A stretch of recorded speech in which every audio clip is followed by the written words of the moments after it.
Welcome back to another episode of Technology for Independence with Christopher Cooley. Today, Christopher is going to be talking with Tanner and Lauren Huff about accessibility, especially during this time of the season. Chris, always a pleasure talking with you. It's my pleasure to be here, Patrick, once again. I invited Tanner and Lauren up from the Ohio Tech Ambassador Program to talk to us about how they get around. What do they use when they go to gatherings, friends and family? And so sometimes when you're in a chair or maybe using a cane, different things like that can be a struggle. So I would like to know a little bit about you guys to tell us, how do you make things accessible and how do you get around the obstacles? Lauren, I'll let you go and tell us a little bit about yourself and tell us, how you get around. Hi, I'm glad to be here today. And my name is Lauren. I'm one of the Ohio Tech Ambassadors. I also have spinal muscular atrophy type 2. It's a condition that causes my muscles to be weak. It's genetic, so I was born with it. So I use a wheelchair full time. And I need a lot of assistance with dressing, bathing, preparing food, and different things like that. Around this time with holidays, I really like going to different places, getting invited to different places and people's houses. But when you use a wheelchair and a lot of houses aren't usually as accessible, it does make it a little challenging. So usually for me, if someone asks me, we're having this event, do you want to go?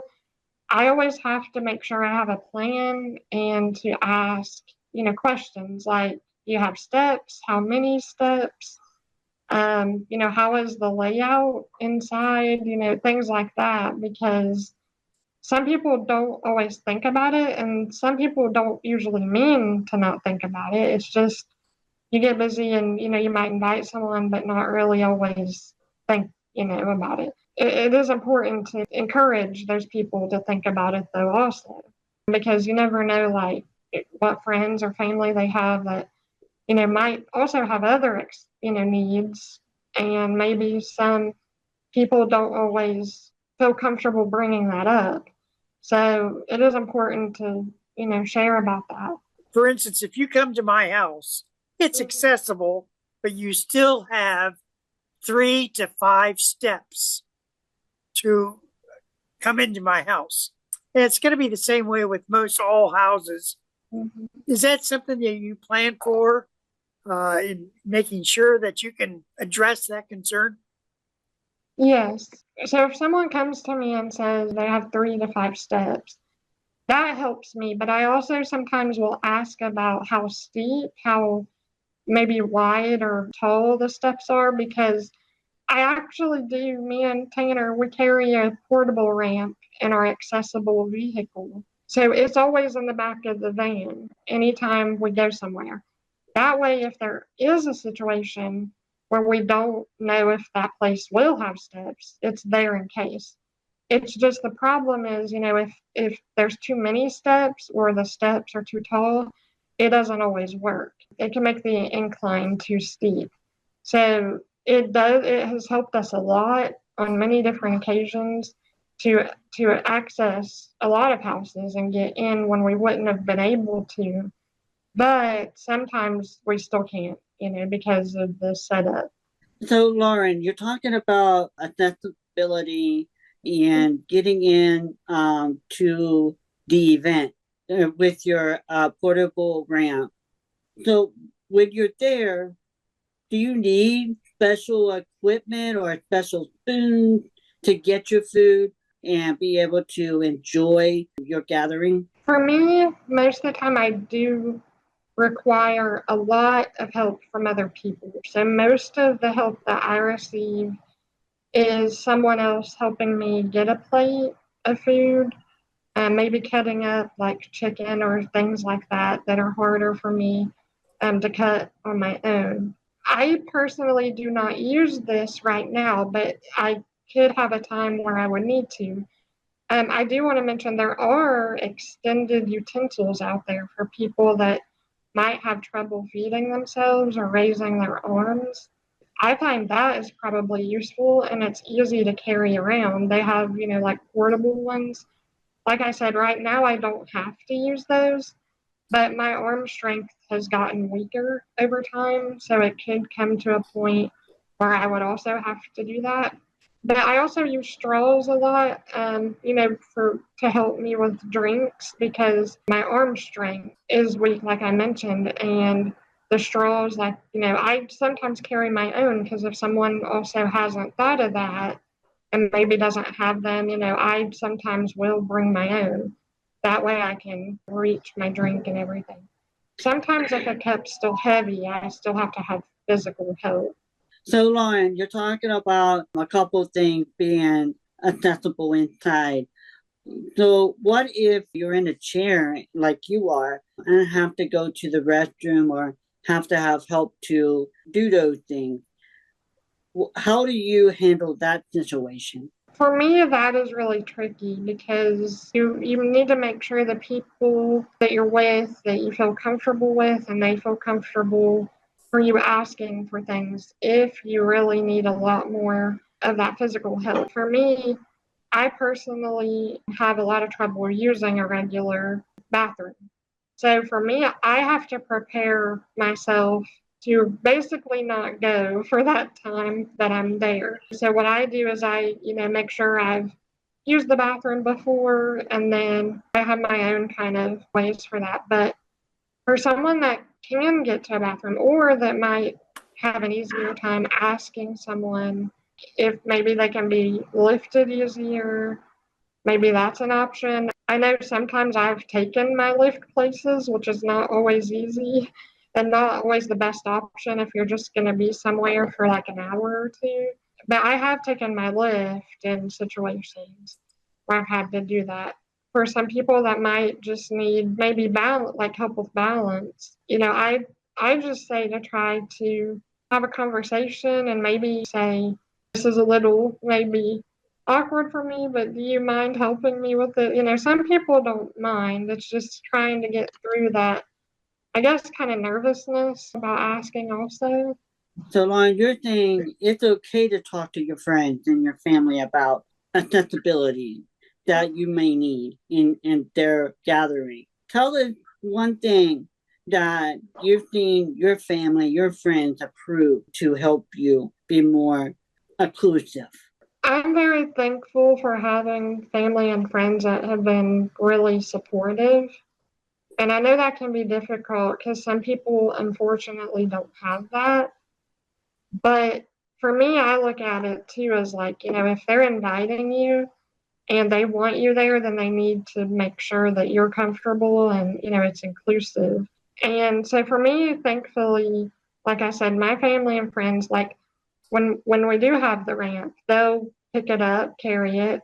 It's not like super heavy, but I'm sure it's not extremely light either. So they've been good about making those adjustments and knowing kind of what comes with it. They also, do try to help, especially like some of my family, like if we're invited to somewhere or maybe I don't know that person as much, but it's like a friend of a friend or friend of the family, they are good about helping me ask and be comfortable asking that person, how is this going to look? And also space in house is important with the wheelchair or any mobility equipment also. So I know for Tanner, his family and friends know that sometimes he'll have his walker. And so they'll make sure that he gets seated and move it out of the way so it's not having anyone trip over it or anything like that. They're kind of good about just doing it, if that makes sense. Like a lot of our family and friends, because they've been around us so long. Um, but I know not everyone, like I said, has that. So I think it's important to make sure you are honest about it. And I know it's hard because it does get awkward. I've been nervous in the past and I'm better about it now than I was. But it can be nerve wracking, but I think a lot of people will help if they just know how to help. But some people just don't really know what's expected either. So, Tanner, you said that you had some visual impairment. How do you get around inside those friends' house or maybe the family's house? Do they greet? Do you ask for help to get your food? Or, how do you do that? Yeah, I actually like well going to my mom and dad's for Thanksgiving. My dad helped me get a plate while mom helped Lauren, or vice versa. Tanner, do you use any assistive technology that helps you be part of that gathering? Along with the walker, if it's watching movies or something like that. Also for Tanner, he taught me this, and I didn't really know this as much before meeting him. But like if we, are out to eat or at, a gathering and there's food, for him visually, it's important to point out like what's on his plate so he knows like where it is and everything. So he taught me to do it, I think the clock method. So I didn't really know how to do that before, but he told me about that. And that's something simple, that anyone can help with for someone with a visual impairment. That way you're not just giving them a plate and they can't even see, really what's there. That makes a lot of sense. I would imagine that going out to eat is a little bit easier in a restaurant. Is that correct? It can be. It depends on the restaurant, but most restaurants are, more accommodating now, like with, the doors are usually wider and there's not usually, it does depend, on where it is, but most of the more, I think, modern or, more recently built facilities are more accessible. So for that, it is. Sometimes you might get, maybe like waiters or waitresses might not be as understanding, but for the most part, it is like they usually are really helpful. For instance, we've had waiters and waitresses, we've asked them to cut our food before they bring it out. Like not everything, but like especially meat, like chicken or steak. And most of the time that's been great. That's not a problem. They'll do that and bring it out and it's no problem. So sometimes in a way that can be easier. So, Lauren, sometimes we have friends that have gatherings and different activities going on. And so the activities that they're doing may not be accessible. So they want to invite you, but they're scared to invite you. One of my friends went to the movie and he said, I wanted to invite you, but I thought that it would be offensive because how could you see that screen at the theater? So I always told them it's never offensive to be able to ask someone to go with you. So what is your thoughts on friends or family that may be scared? What would you say to them? I personally think it's almost more offensive to not be asked because they're afraid to. And I know that might sound not right to some people, but I feel like you have to have the conversation. Like you have to, if you're friends with that person, you need to be able to say, hey, do you want to do this? And we'll figure out a way to make it work. Or, most of the time with a disability, we have already thought of it ahead of time. So a lot of times we already know, like if someone would say, like you said, about the movies, chances are you already have your own ways of making it a possibility to see the movie, or at least maybe have the audio description or anything like that that helps you. So for me, I feel like it's important for them to talk to you personally or, any of us. That way they know what would be maybe the best way of going about it, or even saying, hey, I'm your friend, let's do something else that you can enjoy too.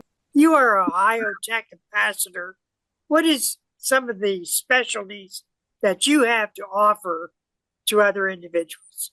As an Ohio Tech Ambassador, we help, individuals and their families, SSAs, learn more about the assistive technology that's out there and try to get them in contact with the right resources and how to receive the technology, or at least know how to maybe ask about the technology, like if they have a waiver that can pay for it or other options that would be available to them. Do you have any examples of how you've helped other individuals? Yeah, I do actually.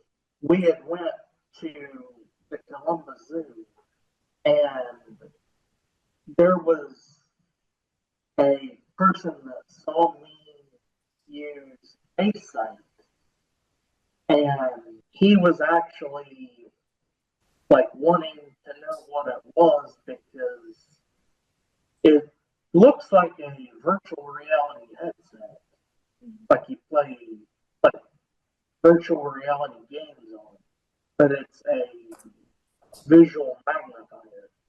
So he might have thought it was a like game I was playing as I was looking around.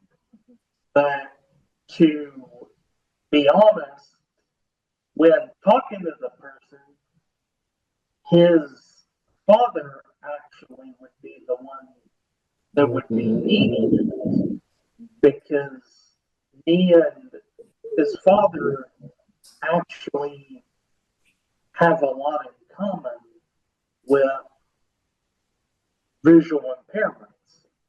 And I was trying to get in contact with him to demo, or not demo, but to give him information about where he could possibly get ASIGHT from for his dad that needed it because the dad's son thought that it was something he could use with his visual impairments. Now that he knows it's a visual magnifier. And to touch on what Lauren said with the movies and like friends asking about like going, I really agree with Lauren because it would really be offensive to me if they wouldn't invite me just because of like what Chris said was not being able to see the screen, because there are other devices like the descriptive headsets and ASIGHT, which sometimes I combine them and am just in my own little world to where Lauren has to basically honk her horn on her chair to even get my attention, and that doesn't always work. So with her needing help, that is kind of one of the downsides of using both of them at once. But it gives me the like full immersive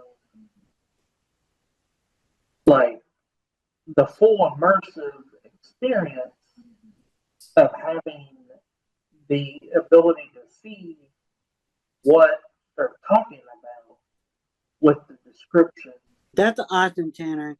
Thank you for sharing that, because a lot of other individuals will be learning from you guys and understanding that it's okay to ask questions and help when others need help. Yeah, thank you. Yeah.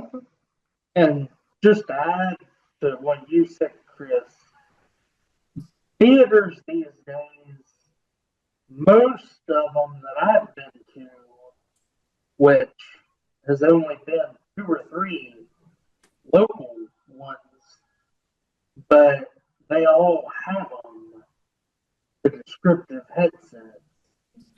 Some might have them wired where you don't have to deal with the like radio interference or like Wi-Fi interference with, like if you sit off to the side of the screen, because a lot of times I've noticed that those with the wireless setup, you have to be like dead center.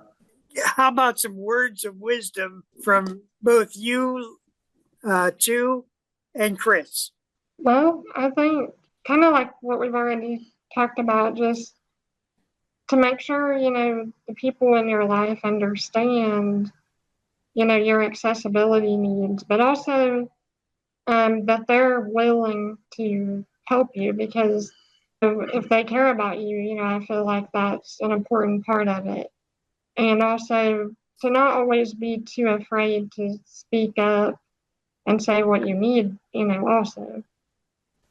Yeah, I would agree with Lauren with what she said, but in addition to that, if your disability needs change in any way, to let the people know so that they might like be able to, like if it's a scenario where they would have to plan new things to help, like being able to rework something at their house for like a bigger chair or something like that, or even if they would need to help in